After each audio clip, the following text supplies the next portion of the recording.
Hello दोस्तों, स्वागत है आपका हमारे यूट्यूब चैनल पर। दोस्तों, आज की वीडियो में मैं आपको पटवारी से रिलेटेड सारी जानकारी यह इस वीडियो में देने जा रहा हूं। जैसे कि पटवारी कौन होता है, पटवारी बनने के लिए क्या योग्यताएं होनी चाहिए, सिलेक्शन प्रोसेस क्या होता है, पटवारी का काम क्या होता है, पटवारी का वेतन क्या रहता है और पटवारी की पोस्ट पर आगे क्या प्रमोशन मिलता है। तो इस वीडियो में इन सब बारे में जानकारी आपको देने जा रहा हूँ। तो चलिए वीडियो को शुरू करते हैं।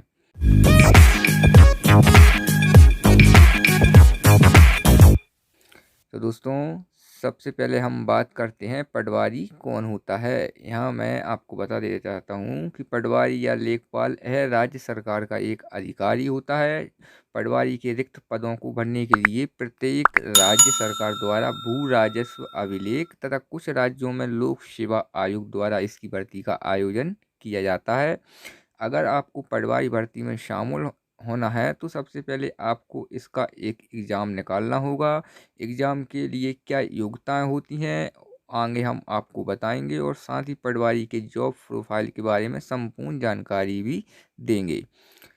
ठीक है दोस्तों, आगे बात करते हैं पटवारी बनने के लिए क्या योग्यता होनी चाहिए। तो दोस्तों, पटवारी बनने के लिए आपको कम से कम 12th पास होना चाहिए और उसके साथ आपके पास सरकारी मान्यता प्राप्त संस्था से किया हुआ 1 वर्ष का कंप्यूटर डिप्लोमा होना चाहिए। पटवारी के लिए कंप्यूटर डिप्लोमा ज़रूरी होता है दोस्तों। इसके अलावा यदि आपने BCA, BSc computer science, BE किया है तो आपको कंप्यूटर डिप्लोमा की आवश्यकता नहीं होगी।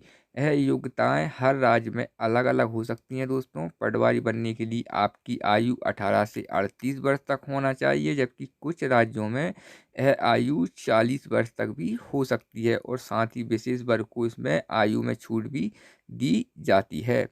अब बात करते हैं हम इसके एग्ज़ाम निकालने के बाद क्या प्रोसेस होती है, यानी सिलेक्शन प्रोसेस इसका क्या होता है। तो पटवारी बनने के लिए एग्ज़ाम निकालना होता है, जो कि कुछ राज्यों में 2 एग्ज़ाम प्री और मेन के रूप में लिए जाते हैं। वहीं कुछ राज्यों में केवल एक ही एग्ज़ाम के आधार पर यह चयन किया परीक्षा होती है और अधिकतर राज्यों में एक ही एग्ज़ाम आज के समय में लिया जाता है और यह एग्ज़ाम ऑनलाइन लिया जाता है। अब मैं बात करता हूँ कि इसमें सबसे पहले एग्ज़ाम निकालने के बाद आपकी एक ट्रेनिंग होगी जो कि 6 महीने की चलती है और ट्रेनिंग के दौरान हॉस्टल, यात्रा भत्ता आदि उसमें शामिल रहता है। ट्रेनिंग कंप्लीट होने के बाद एग्ज़ाम लिया जाता है, जिसमें 75% अटेंडेंट होनी चाहिए। जिसमें जो ट्रेनिंग में आपको सिखाया जाता है उसी के आधार पर इसमें इसका एग्ज़ाम लिया जाता है। इस एग्ज़ाम को कंप्लीट करने के बाद डायरेक्ट आपको पोस्ट दे दी जाती है। ठीक है दोस्तों, अब बात करते हैं पटवारी के कार्य क्या होते हैं, पटवारी क्या क्या कार्यों को देखता है। तो पटवारी दोस्तों राजस्व विभाग का एक सरकारी अधिकारी होता है जो राजस्व अभिलेखों को अपडेट रखता है। इसकी नौकरी गांवों में लगती है तथा इसके अंडर में 1 या 2 या उससे ज़्यादा गांव हो सकती है। इसके पास उन गांवों की भूमि की सारी जानकारी रहती है, जैसे किस किसान के पास कितनी भूमि है, वह किस तरह की है और उस भूमि पर क्या क्या उपस्थित है। दूसरा, जमीन किसी जमीन का विवाद की स्थिति में उसका सही से माफ यही करता है। जमीन का बंटवारा भी इसी का काम रहता है पटवारी का। तीसरा है, यह कृषि संबंधी किसी भी तरह की समस्या आने पर सरकार को उससे अवगत कराता है, जिससे किसानों को फायदा मिलता है। और इसमें चौथा है, पटवारी आपदाओं के दौरान भी दोस्तों आपदा प्रबंधन अभियानों में सक्रिय रूप से अपना सहयोग देता है। पटवारी एक पीढ़ी से दूसरी पीढ़ी के खेतों के हस्तांतरण का कार्य भी करता है। नेक्स्ट बात करते हैं हम इसकी सैलरी, वेतन का।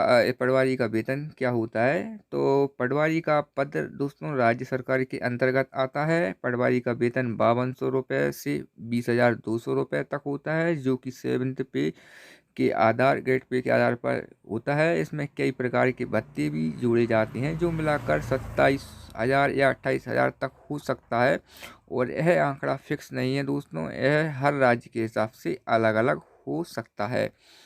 ठीक है, अब बात करते हैं प्रमोशन। पटवारी में जॉब पर रहते हुए आपको क्या प्रमोशन मिलते हैं। तो पटवारी में रहते हुए 8 से 14 साल की सेवा के पश्चात रेवेन्यू इंस्पेक्टर या कानूनगो के पद पर प्रमोट होते हैं दोस्तों। और दूसरा है पटवारी 20 से 25 साल की सेवा के पश्चात नायब तहसीलदार या तहसीलदार भी बन जाते हैं। यह पटवारी का प्रमोशन है। और दोस्तों, थैंक्स फॉर वॉचिंग। अगर वीडियो आपको पसंद आई हो तो लाइक कर दें, दोस्तों के साथ शेयर कर दें। चैनल पर नए हैं तो चैनल को सब्सक्राइब कर दें, क्योंकि हमारे चैनल पर ऐसी जानकारी से भरी वीडियो हम लाते रहते हैं। Thanks for watching. जय हिंद।